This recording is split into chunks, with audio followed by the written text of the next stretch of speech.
Welcome back, everyone, or welcome if this is your first time listening to Blue Collar Startup. I'm one of your hosts, Mike Nelson, joined by the other host. Better unmute myself here. Yep. I'm Derek Foster. Thanks, Mike. How are you? You got it. We were almost a live show today, or I should say, recording in person, but the snowstorm kind of stopped us, so we're back to Zoom here, everybody. So forgive the occasional delay as someone unmutes their microphone. I do that all the time, D, where I'm like I forget to unmute myself. So but we're joined today by Pete LaFarr and Matthew Scott from Rifenburg Construction.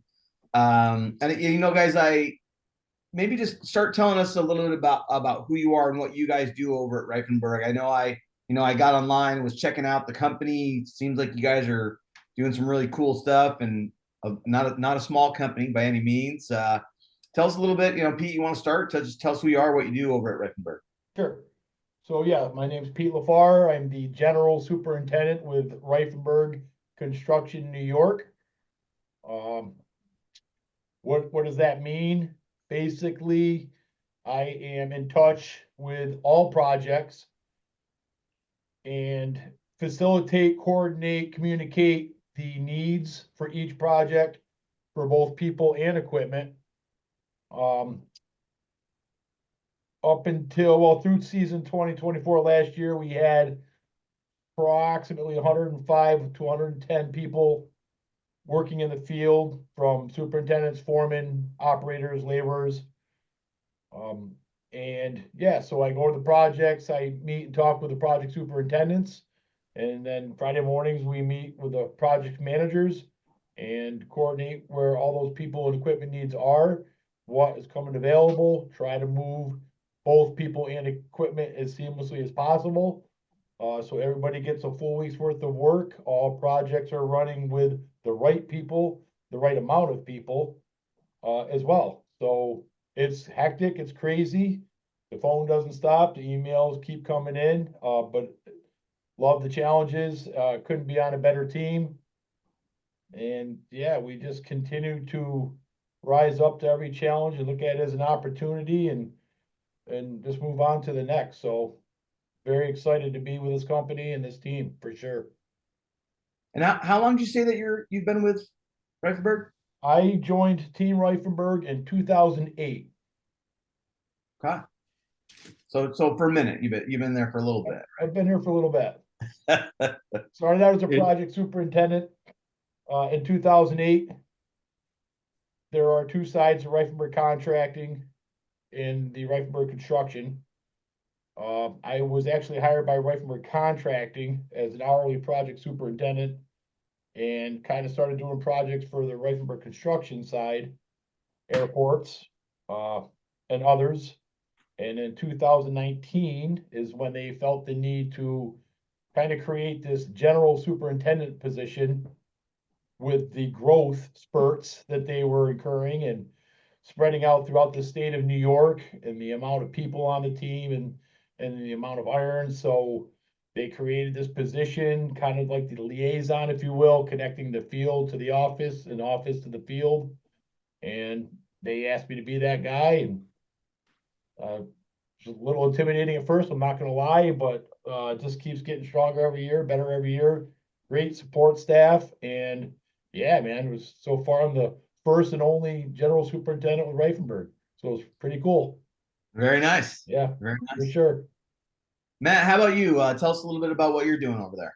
Well, oddly enough, Pete and I started the same year because I am employee number 10084 and he's 10085. So True story. Almost within the same month we started together. I'm a senior project manager, mainly focusing on our airport division. And what a senior project manager does here is he oversees multiple projects in excess of 30 million. There's project managers, superintendents, assistant project managers underneath me. And then we're also responsible for bidding and obtaining the work for the year and the backlog. So new position for me. I've been a project manager for the last 8 years and just got promoted to senior project manager and running with it as hard as I can. Nice. Well, congrats on the promotion. Yeah, thank you. And I noticed, so you guys, Pete, you mentioned specifically the New York division. I was looking a little bit online about you guys. So you're not just in New York though, right? Like you're in North Carolina. Yes. What is it New York and North Carolina only, or are there other areas as well? So there's just North Carolina, well, there's New York, Rifenburg Construction, New York, and we now have offices in both Troy and Herkimer. Really what that is Marcy Excavation was a Rifenburg company, and I so-called merge as all under one name, Rifenburg Construction, New York, with a Troy office and a Herkimer office. So the field staff, if you will, the field employees that I mentioned was about 100 to 105, 10 last year is now 150. So my team had grew pretty much 50% in the last month and a half. Wow. Yeah, wow is right. So look, it's going to be crazy. I'm going to have 150 people calling me. When am I going to work? Can I have tomorrow off? How late am I working this season? Where am I working? Can I go here? Can I go there? So you can imagine a lot of personalities and characters, but all making consist of a great team. So that's Construction New York. We do have Rifenburg Construction North Carolina. They are growing as well and doing really well. They've been around a while. There's been some leader changes the last 10, 15 years, I guess. I actually went down in 2013. I was asked to build a team for a runway rehabilitation project at Richmond International Airport for the North Carolina division. So that was interesting, hiring people actually off the street for that project. Yeah. So I ended up volunteering to stay and run that project, knowing that they needed me. And it was a great year. But yeah, so I want to say they specialize in airports, but they're really spreading their wings into a lot more Yeah. In the industry right now. So they're growing and doing really well as well. Are you guys involved in any of the rebuilding efforts down there right now? You know, I've been asked that, Matt. I don't know if you can speak to that better. One thing I'm not good at is the news throughout the rest of the company. Sure. I don't, my plate's so full, I gotta keep like tunnel vision, man. I can't even worry about what the other guys are doing. I was gonna say you probably got your hands full with New York, let alone trying to worry about what the other guys are doing down south for sure. Yeah, for sure. and I know for a fact that we're not really doing anything with the rebuilding. If projects come out near us, then we'll take them on, but yeah, currently we're not doing anything there. Yeah, I mean, obviously it's a big state, right? So it's yeah, there's a lot of territory to cut, a lot of ground to cover. So and to kind of jump in on Pete, like we do have the 2 locations, but we're also licensed all over the East Coast, all the way down to Florida. So we've worked all over. North Carolina as a hub, but they've worked in Tennessee, they've worked in Kentucky, that surrounding states they've worked around.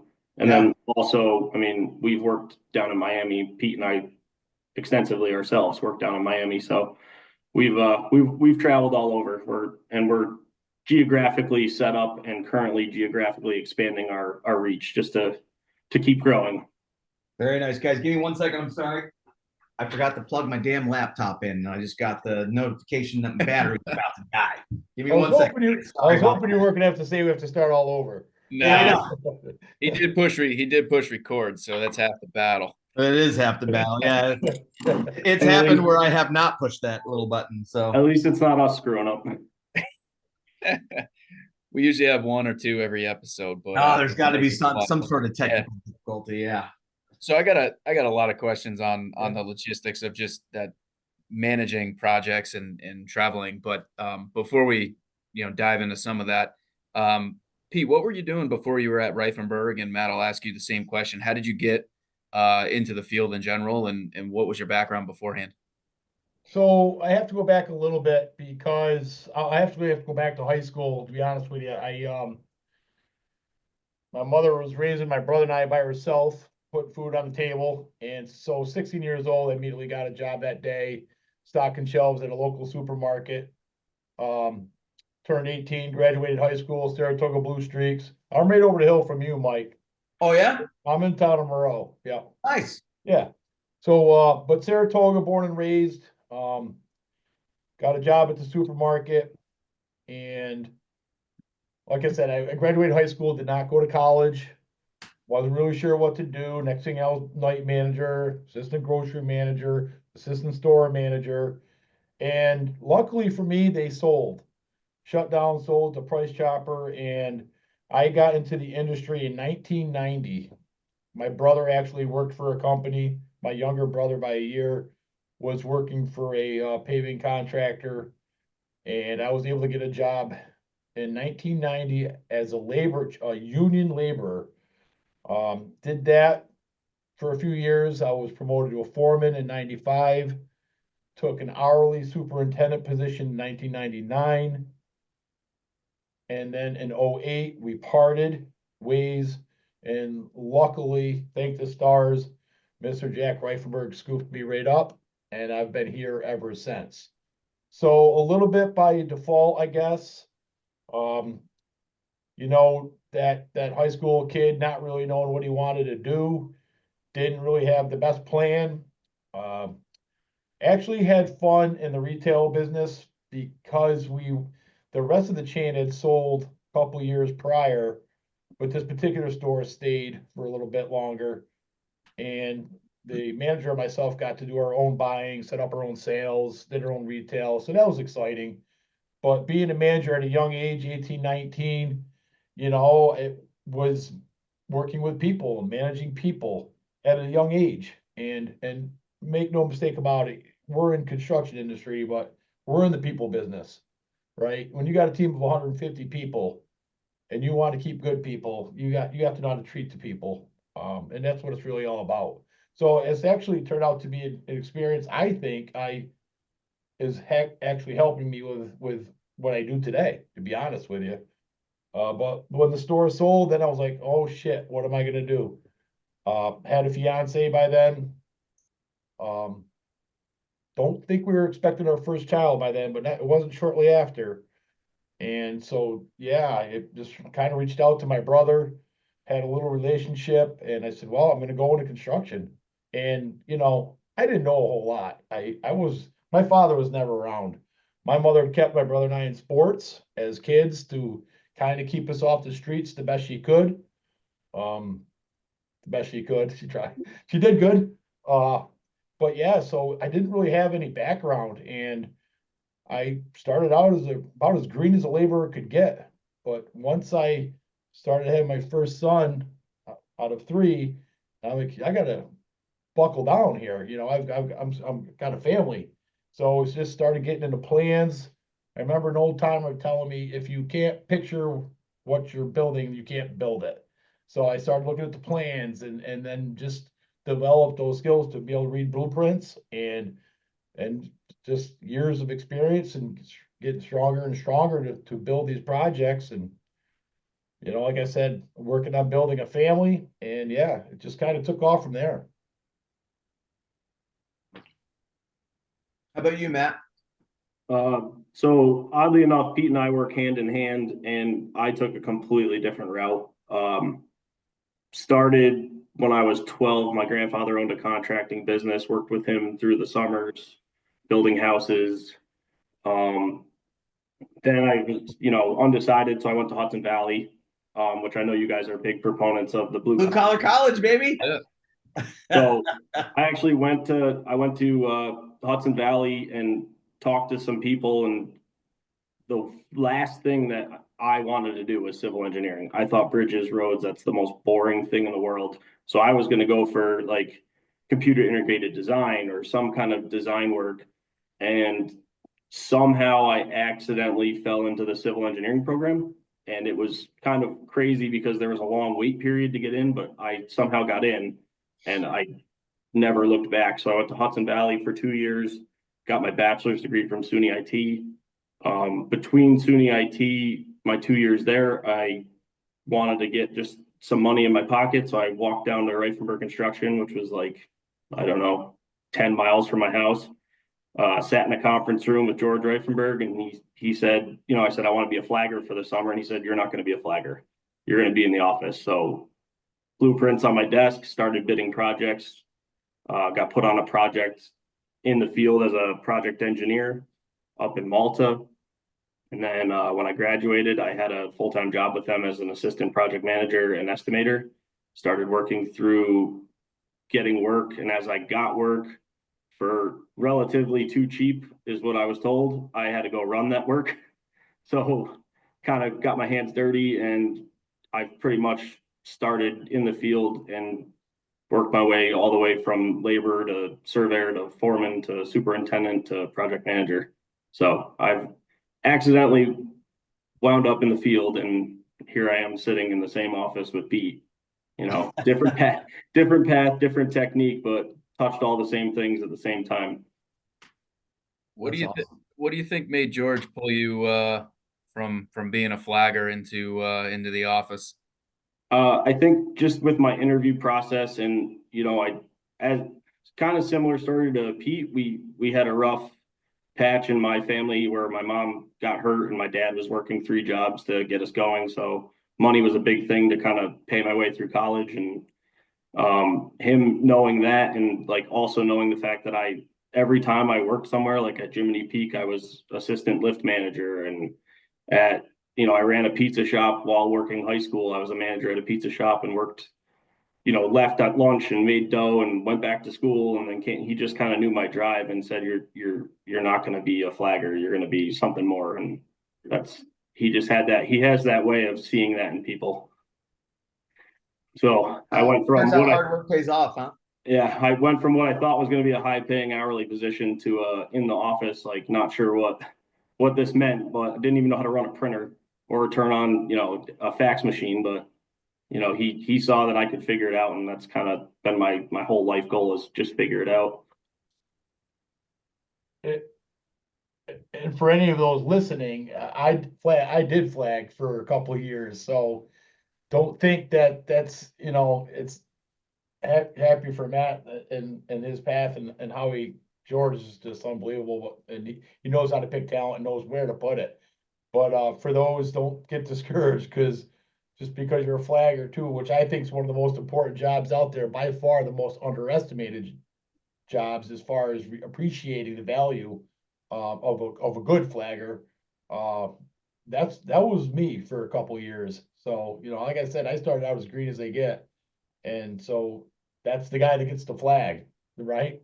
Yeah. He doesn't know anything, so give him the flag. But just out of perseverance myself, and knowing that, you know, I needed to make a career and this is my shot.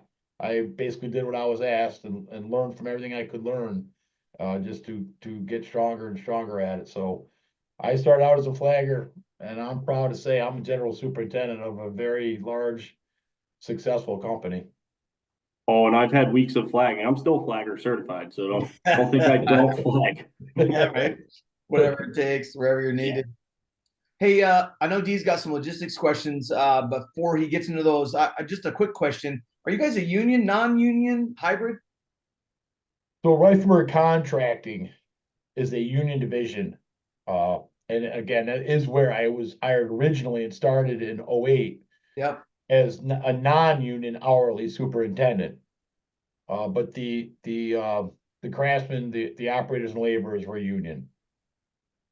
And I want to say it was rated at 2010. I know it was, that they were lacking work. The construction side, the non-union side, 3 times bigger, Matt, 2 times bigger then. It's double in size with the amount of people, the amount of revenue of work. I was asked to go out to Watertown to do a runway extension, and I happen to have runway experience from my previous company that I worked with. So I started kind of going back and forth as needed. And it was funny because then it was the white trucks for Rifenburg Contracting, red trucks for Rifenburg Construction. We joked about painting mine pink because I went both ways. But yeah, to answer your question, yes. Okay. Yeah, because I was trying to think. I was like, when you're talking about adding the number of employees that you're adding, Well, probably a much easier prospect from a union standpoint than non-union. to be clear, we are not union. Oh, you're not. Oh, okay. Yeah, Rifenburg Construction, our company that you're talking, like that Pete and I work for, are non-union. And so him adding 150 people to his roster is a lot harder because that's 150 families that we have to make sure we have the work for. Yeah. Yeah. And you're not just calling up the union shop and saying, hey, I need 150 guys. Like, you got to do the whole deal. That's crazy. Yeah, that's correct. We have a sister contractor that's union, Rifenburg Contracting. Okay. I got it. Sorry about that. No, I think it's the way I answered it, but we're clear. So before I dive into logistics questions, Pete, I can't help but notice behind you on your office wall, you got the MVP process and some culture. You want to touch on that, what it's like, around the office and working with your team?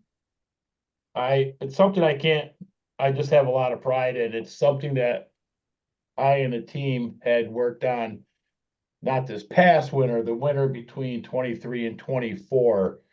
I said it earlier, we're the people business. Make no mistake about it, we are. And, times are different. And you hear it all the time. And we can complain about it, or we can adapt to it. Look at the challenges as opportunities and succeed from there. I'm a big believer in the process. It's basically working on creating a culture, if you will, it's every day that we come in with respect for each other. When you got 140 people from backgrounds you can't even imagine, deep in the woods to city folk, there's drama, there's differences of opinions, there's, to have everybody just get along and support each other is a challenge.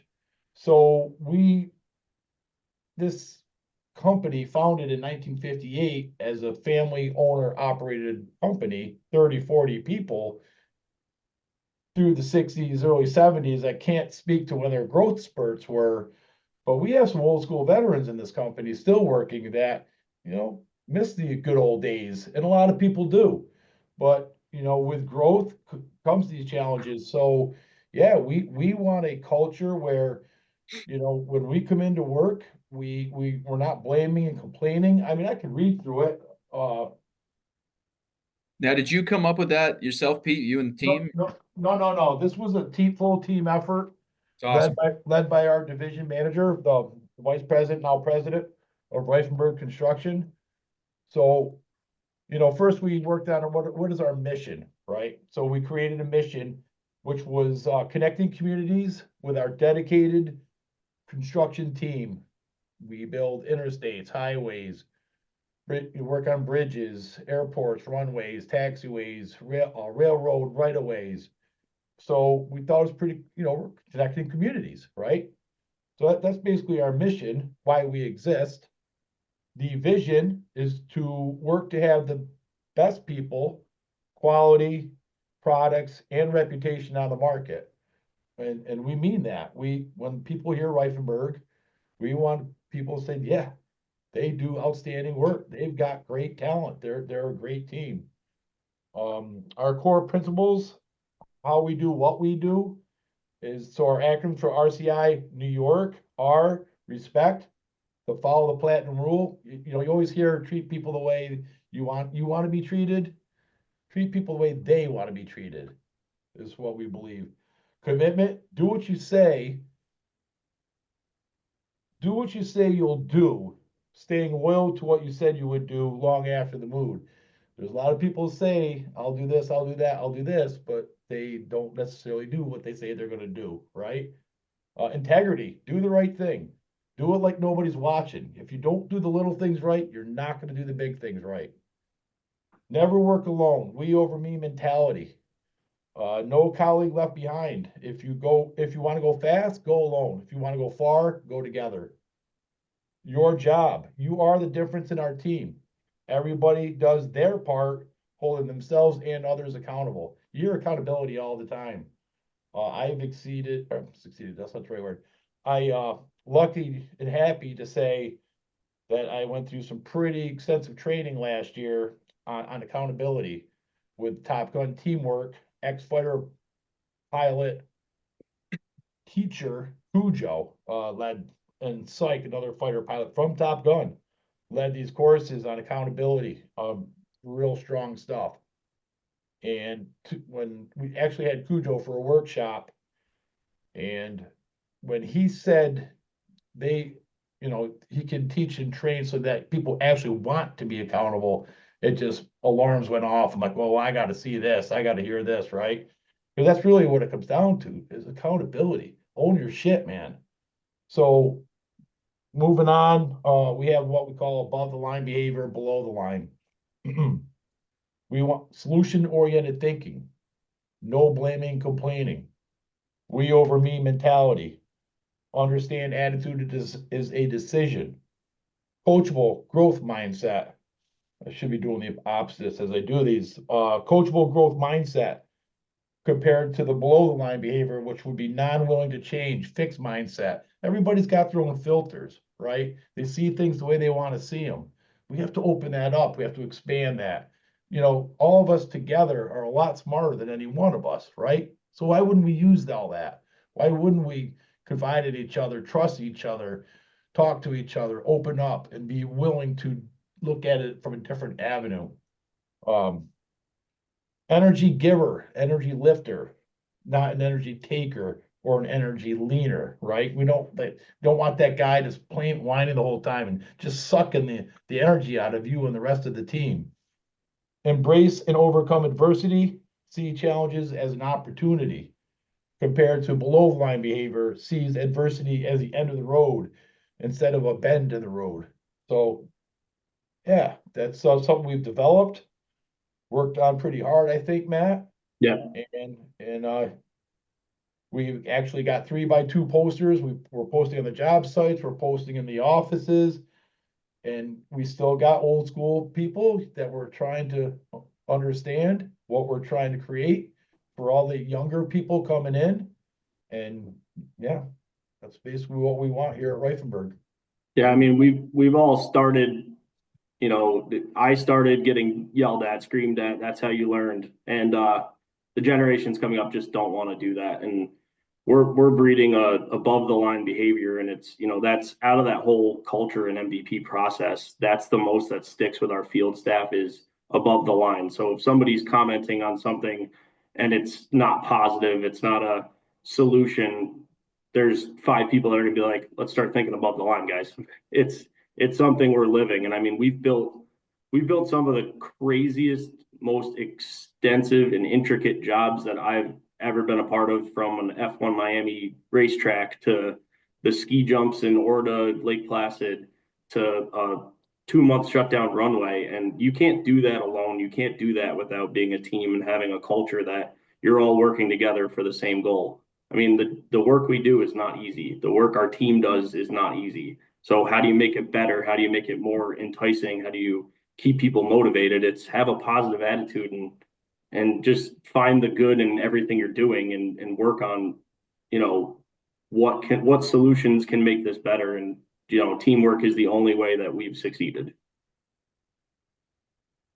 That's super impressive. I think that's probably one of the most detailed set of values and mission vision principles that I've seen. So hats off to you guys. That's amazing. Thank you. Thank you. Appreciate that. I'd love. I'm just unpacking that stuff in my brain. I echo exactly what Derek just said. I'm curious about how. So you got posters up, kind of using things to reinforce them on job sites. Like, what are there any specific actions or things that you're doing that helps to kind of reinforce that stuff?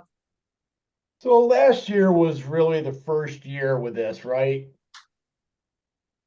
We have to do a little more. We are leading off all of our meetings with talking MVP. Plan on doing it at our upcoming superintendent foreman training day, our big corporate day where everybody in the company comes. We're talking 300 people with everybody there. And the goal is to lead off every single meeting with our MVP process. So we gotta get it, we gotta grow it. We do, we still gotta grow it. Yeah. But yeah, I think, so last year, it's really just picking up some words, just using some, and we even get some of it back in sarcasm a little bit, because hey, I'm a redheaded Yankee, man. I can get upset. You know what I mean? And I'll get reminded by our foreman, Ben, above the line, above the line. You know what I mean? So, hey, he's saying it and I love it. I'm like, you're That's right, nice, yeah. man. I'm like, you're right. And that gives me goosebumps. It does, just telling you right now. Just that's a nice mechanism, right? To kind of like check each other and hold each other accountable to just the attitude that you're trying to keep. Yeah, that's cool. Exactly. For me, like when I'm on a job site, it's repetition.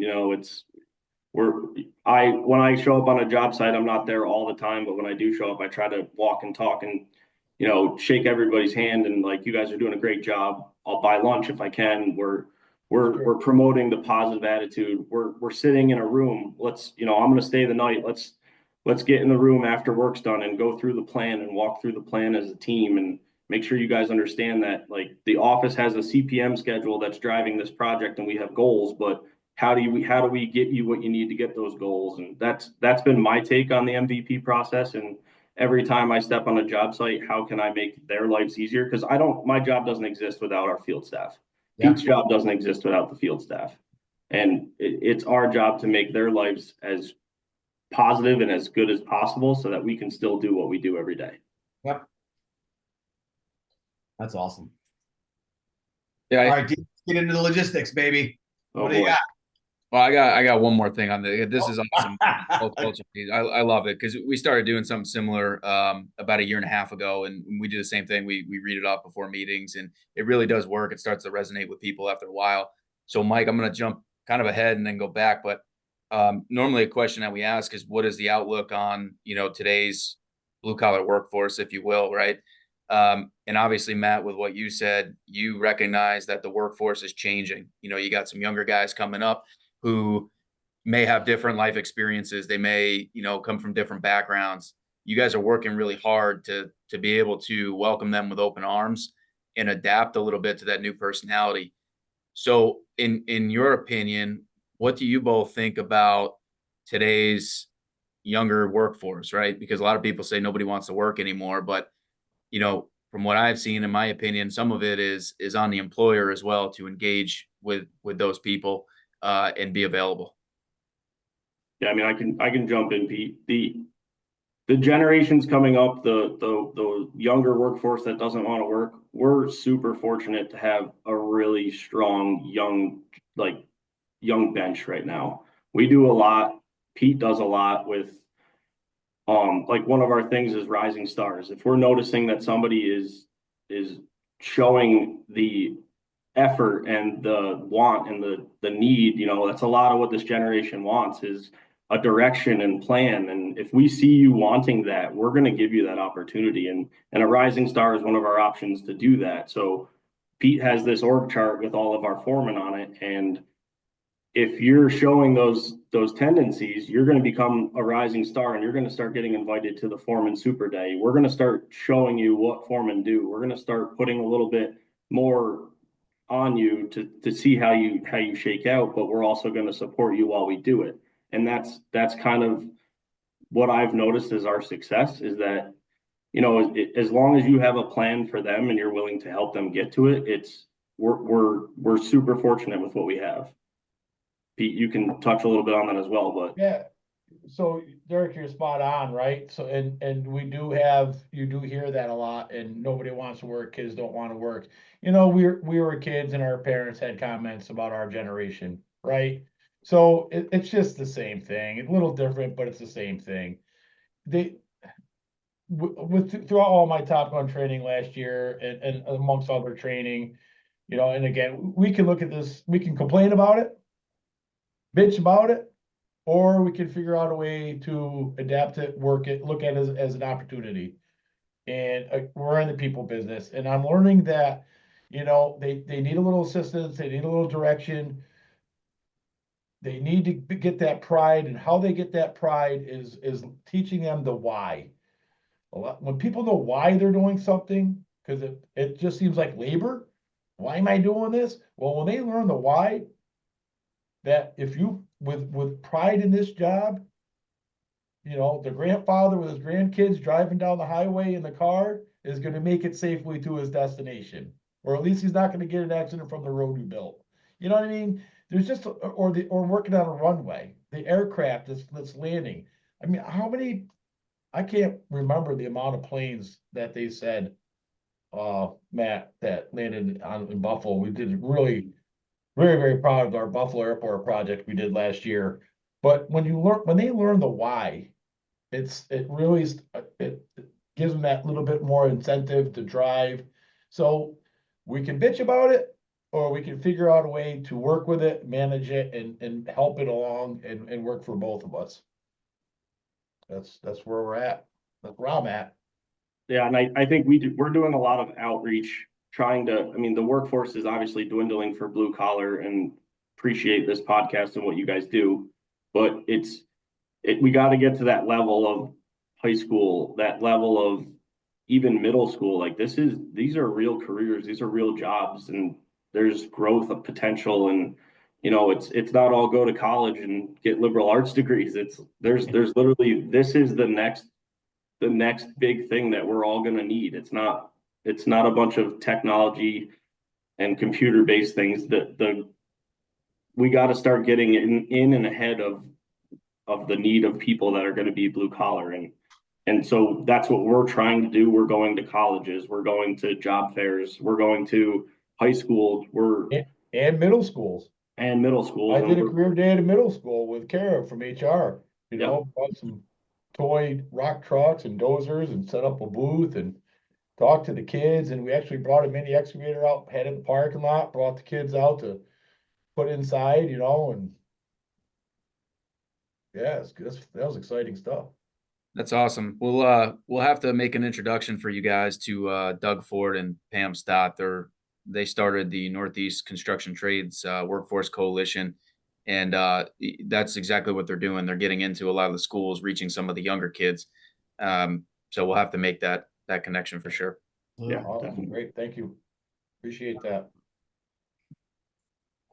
And just for the record, guys, if you ever need to, or ever had the desire to bring some kids out and do some trenching or dig some holes, I've got a bunch of projects that involve free labor and mini excavators. So I'm your guy, boys. You just let me know. Sure. Put in some fence. That's right. Oh yeah, dig some. Oh, please come put some fence in. Holy moly! I think I've got about 350 posts I got to put in the ground here as soon as it thaws. So send them my way. Yeah. Oh, all right. So, D, I know that we want to get to that logistics stuff. You want to jump on that?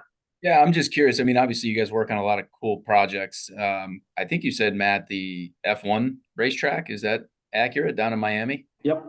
I'm a huge F1 fan too. I love it. I went to Montreal a couple of years ago. I missed it last year because one of my friends got married, and I'll never forgive him for it. But I wouldn't either. I wouldn't. Yeah. His wedding was right on the F1 day in Montreal. So, what are you gonna do? But how does that work logistically, just from a high vantage point? Managing projects locally with the size of the company, I can imagine how challenging that is. But then you hire and move, or move your staff and equipment down to another city. What does that look like, and how do you accomplish something like that? So the F1 track was a just complete and crazy turn of events for us. We were working on Albany Airport, and we're a proprietary TopCon paving company. We've got some really good GPS and millimeter GPS setups on our pavers for our airport division that we can pave some of the smoothest airports around. And I'm sure there's other contractors that do the same thing, but we've focused really hard on the quality of our mat, the zero PWLs on the black tops, and extensively done quality control plans and worked over at 30 different, projects all over the state of New York with airports. So we were doing Albany Airport, and we got a call from our TopCon guy and said, hey, they're looking for somebody to pave the surface course in Miami. And, we were like, okay, well, we'd be interested. Let's see when the timeline is, because it's hard to do when we're full steam ahead in the summer, but this was starting to look like when we were starting to have a downtime and, winter shutdown was happening. So they came out and on a Zoom meeting just like this with a tablet, walked around Albany Airport and looked at our paving and said, all right, you guys are our guys.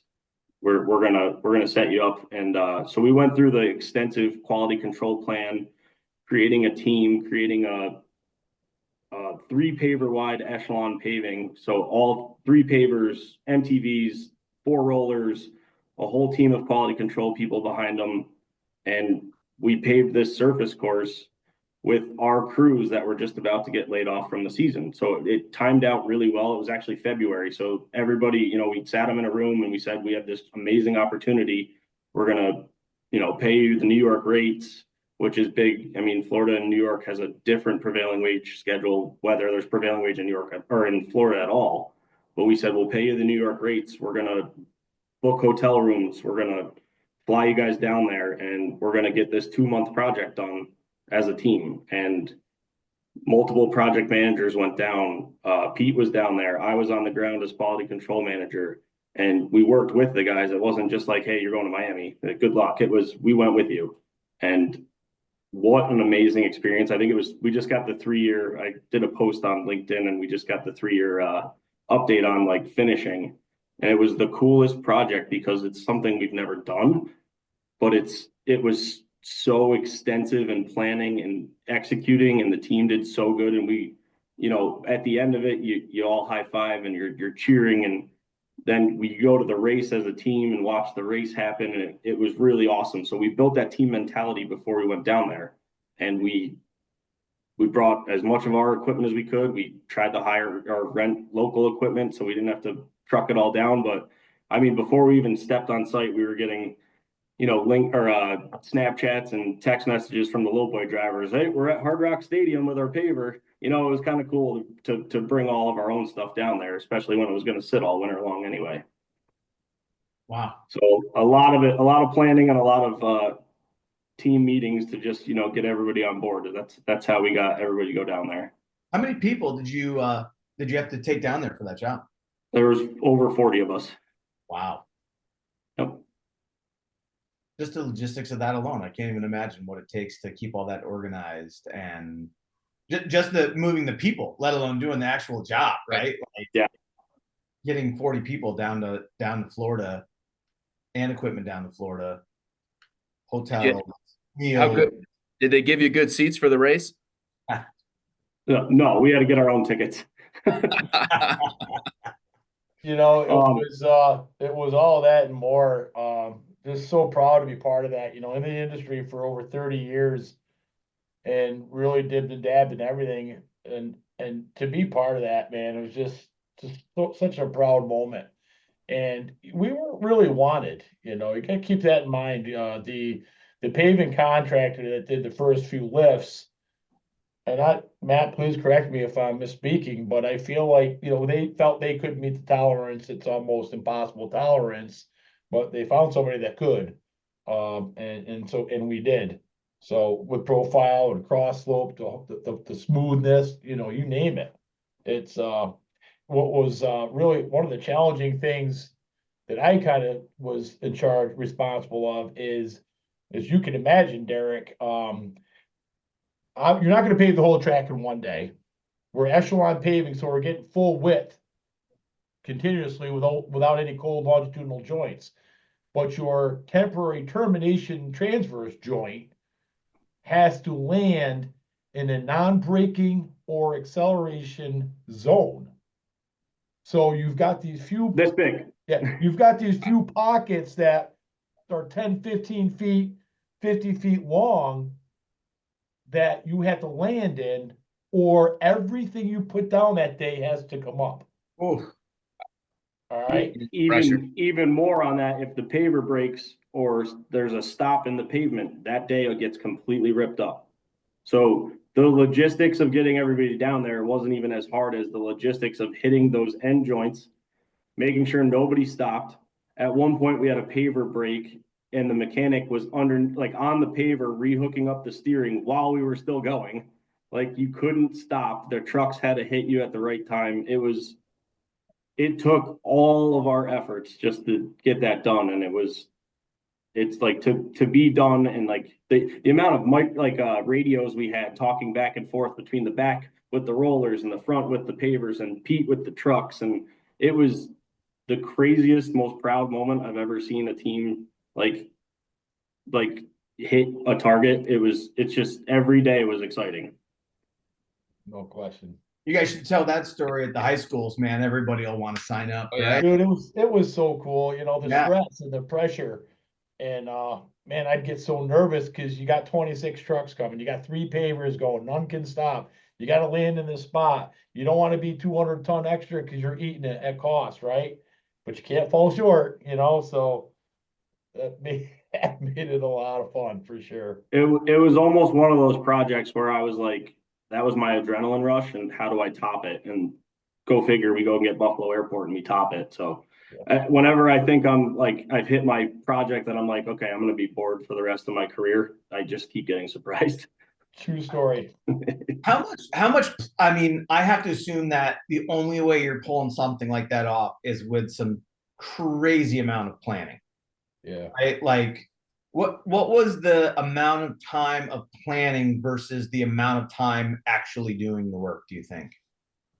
Oh, I mean, we got asked to do that in October, and we didn't pave till February, and we spent the entire time coming up with plans, coming up with contingency plans, which is huge for the construction industry. If you can pull off plan A, that's awesome. But what happens when plan A fails? You need B, C, D, and E. So Yeah. we had all of that. Plus we had to get approval from, you know, the motorsport authority. We had to get approval from the testing firms. We had to make sure that the plants were on board to hit our productions that day. We had to make sure nobody was sick on our team because we didn't have a very big bench in Miami. We had to make sure the rollers all ran perfect. And then we spent probably 3 to 4 days, Pete, doing test runs before we even put blacktop down. We would just set up all the equipment and we would pretend we're paving just to make sure that we were on board and on schedule and everything worked and everybody knew what they were doing. It was kind of like a rehearsal. We kept doing it and kept trying it. At the very, very, very first dry run rehearsal, we brought some trucks to try it in the parking lot, but we were so amped up and nervous, Matt and I got in a pretty good argument, didn't talk for a day. Yep. But that's just because of our passion. We're just so passionate, you know what I mean? It's your emotions do tend to rise. Well, yeah, and the amount of pressure that must have been on you guys to perform, I can't even imagine the weight of being in charge of that. You know, that's and you can't let that pressure hit the guys in the field because they have to perform. You Right. gotta. None of them can see that fight that we had. None of them can feel the pressure we're under. We just got to keep going. All right, we're gonna hit this goal today, guys. What do you need? Where are we? What do we got to have? You know, you just got to keep our MVP process. The way we do it is keep the morale up and shoulder the stress and try to keep it away from them. You guys have a big party at the end? Yeah. Oh yeah. Oh yeah. Oh yeah. Yeah. The only thing our last day of paving on the track was the only real night paving we had to do, and it had some of the craziest turns and under a bridge, and we had to move like all the equipment and fill the equipment and move the equipment under the bridge because we couldn't dump the trucks under the bridge. And when we hit that end joint, the only thing that was open was Dunkin' Donuts and a 24-hour place to buy beer. So we had donuts and beer when we hit the end joint. That's awesome. That's like 3 in the morning, we're all drinking beer and eating donuts. True story. True story. Guys, I know we're getting short on time. I've got 50 other questions I can ask you, but what a crazy job that is. So what do you guys, you know, you're pushing almost 70 years in business right now? Yeah. Right. I think I was reading on your website, it was 60 years back in 2018. Yeah. in 2024, you hit the 350 employee mark, which is just insane to me thinking about that many people. But like you just said, you added you're adding how many people, or you added how many people? No, those people were probably accounted for because they were still under the Rifenburg umbrella, if you will. Okay. Okay. It's kind of like a sister company, Yep. but now we're all operating as one. Okay. And it was, as you guys were telling that story, and I was just thinking about, 70 years in business, or almost 70 years in business, and and talking about the kids that are coming up out of middle school and out of high school, and helping them understand that, this whole company started with one guy. I think you said he hired you, right? Jack Rifenburg? Jack hired me. George is the George hired Matt. Yep. Jack and George are brothers, Okay. Jack and George Rifenburg. And their father started the business in 1958. Yeah. Right, And Matt? Correct. And it's just, I think about that, and we've, had some other companies that have come on the podcast as well, very large, successful companies that started with one guy, and going into the trades and just working their tails off and building a business. And I just think it's just such a great story. And just, when people are looking at the trades, and what they should be considering is the fact is that in a single generation, doesn't have to be two or three, like in a single generation, you can go from one person with a pickup truck and a bag of tools to, hundreds of employees and doing really well. And I think like a big thing that I never thought I would be able to do is, as I drive with my 4-year-old son in the car, I can be like, I built that bridge. You have that pride, you know what I mean? Like, we're building things that stand the test of time, and to have that pride of, I used to listen to my grandfather all the time. That's my house. I built that back in the 50s. And I was like, okay. And then now I'm doing it. I'm doing the same thing. And it's you see it in our field staff too. They're proud. They're excited to build these things. And you can show them, I can literally show my son for the next, I don't know, hopefully 40 years, 50 years that I built that. I had a part in that. If you, one question we always try to ask, and unless Derek, you got anything else pressing, we'll wrap up with this. If you're going to tell someone one thing that's in the, either thinking about the trades, or they're in the trades and they're growing a business and they're trying to build up into something like what you guys are in right now, like what would be the one thing that you would tell that person? I mean, mine is invest in people. Keep good people around you. Keep good people happy. We're nothing without our people in our field and taking care of them. I mean, treating them like they're not pieces of paper or numbers. They're people. They have families. I mean, when we're bidding jobs, it's because we've got 150 mouths and families that rely on it. And that's how you keep a business growing. That's how you keep people happy, is just keep humble and keep focusing on the people that do the work. Love it. Pete, what about you? Yeah, I mean, as silly as it sounds, man, I just believe in good karma. I just believe in positive energy.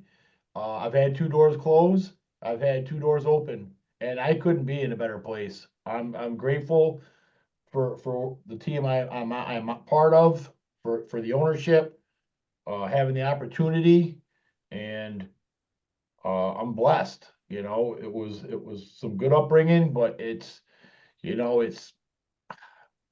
world's in a tough spot right now. Our country is a little divided, to say the least. And I can remember when Facebook was finding that old friend that you haven't seen in 15 years, and you can't open it up without a political post, and just get rid of it, because I get it. But it's been that way forever. If you really think about it, it's been that way forever. We just got to learn that, we're all people, right? And let's just treat each other like people, and be positive. And that positive energy that you put out, I believe, even though it might not seem so at times, it somewhere down the road that door is going to open. It's going to be an opportunity, and see it as such, and just give it your best, and you'll be recognized, and hopefully you'll be blessed with what I've been blessed with. I don't know what else to say. Yeah. Wow. It's awesome. Love it. Amazing. Yeah. Thank you both for taking your afternoon and and spending it with us here, spending an hour with us. And, you know, it's awesome to see what you guys are continuing to build on over there. Yeah, Thanks for having us. Yeah, thanks for having us. Absolutely. Maybe do it again. If folks want to learn more about you, or they, you know, maybe they like what they hear and they want to join the team, how do they find you guys? So we're all over social media. We've got Facebook, LinkedIn, Instagram, our website. We're always hiring. We do internships. I started out of college. Anyone can start out of college and be right where I am. So just our website. I mean, if somebody has my email, get a hold of me. I'm open. I'm willing and ready to take on anybody on this team. That's awesome. And if any of our listeners do want to get in touch with anybody on the show, they can now email us, right, Mike? Oh, yes, that's true. Yes. What's the email, Derek? I sent it to you yesterday. We'll have Taylor put it in the show You're notes. supposed to know that. We'll put it in the I know. It's a work in progress, man. It's a work in progress. And we definitely got to have you guys back on the show because, you know, there's other things that we can get to, like the employee-owned part of the company. I saw that you guys are employee-owned. As of July 1st, 2024, really quick, we are now an employee-owned company, and that is from the owners appreciating and giving back to all the people that's helped bring this company to where it is today. And if that doesn't say enough, man, I don't know what does. I think we could do a whole episode It just goes on and on and on. Yeah, I really do, and I think that we should. I'm always fascinated when I hear about large companies going employee-owned and what that means and what it does and why they do it. And we definitely got to have you guys back on and have that conversation. So really appreciate you guys coming on. Really appreciate the folks over at MLB Construction and the folks over at Michael's Group for sponsoring us and helping us with some scholarships that we've been able to give over at HVCC, Blue Collar College, as well as to the BOCES program. And we're really looking forward. We're in talks with a couple of other companies about coming on as sponsors as well, help us pay for the show. Costs us a good amount of money to produce it, and to help us give some more money out to kids in the trades, whether it's for programs, tools, all that fun stuff. So just real big shout out to those guys. Thank you so much. And thanks to, who am I forgetting? Catamount Consulting, Scott McKenna, Stacy, those guys over there. They've really been helping us a lot with getting introductions and getting people on the show, and just really love the support. The community that we've got here in the blue collar community is amazing, and appreciate everybody. And do want to thank Brendan Manning from Associated General Contractors as well, putting us in touch. You know, really appreciate him and all that they do over there for everybody. Yeah, we're at the AGC. Thanks, guys. And lots of great stuff. We got some good episodes coming up, so appreciate it. I'd like to thank Scott as well for putting us together. I know Scott and Stacy. They do great work. Yeah, they do. Yeah, great 100%. people. Absolutely. So thanks, guys. Appreciate it. Thanks you guys again for coming on. Yep. Our pleasure. Thanks for having us. Absolutely. Thanks, guys. All right.